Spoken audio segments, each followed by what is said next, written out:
இல்லைன்னு சொல்லல. இயேசு கிறிஸ்து இருக்கிறாரு, அவர் உயிருள்ள தேவன் தான். ஹல்லேலூயா. அவர் அற்புத அடையாளங்களை செஞ்சார், எல்லாம் சரி. ஆனா என்ன சொல்லுவாங்க தெரியுமா? அவர் என்ன செய்யல?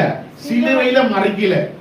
இந்த உலகத்துல சிலுவையில இயேசு கிறிஸ்து மறைக்கலன்னு சொன்னா ஞாபகம் வச்சுங்க, இந்த உலகத்தில் அவர் வந்ததற்கான நோக்கமே கல்வாரி சிலுவையை மறித்து சாத்தானுடைய தலை அதிகாரத்தை கல்வாரி சிலுவையை நசுக்கி உண்மையும் என்னை மீட்டுக் கொண்டு பரலோகத்தில் அவரோடு வைத்துக் கொள்ளும்படிதான் தேவனாகிய கர்த்தர் ஏதேன் தோட்டத்தில் என்ன பண்ணிருக்காரு?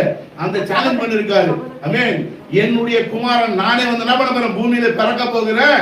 நான் என்ன செய்ய போகிறேன்? சிலுவையில உன் தலையை நசுக்கி என் பிள்ளைகளை கொண்டு போய் வைத்துக் கொள்கிறேன் என்று சொன்ன தேவனாகிய கர்த்தர் அந்த சிலுவையை பத்தி நீங்க ஒரு வேலை இஷ்டப்படலன்னு சொன்னா, அந்த சிலுவை பத்தி இந்த உபதேசம் இல்லைன்னு சொன்னா, சிலுவை பத்தி எனக்கு இஷ்டம் இல்லைன்னு சொன்னா, இந்த உலகத்துல இயேசு கிறிஸ்து ஒரு தேவன் வந்தது என்னங்க? அது ஒண்ணுமே இல்லை, வேஸ்ட் ஆகி போடும்.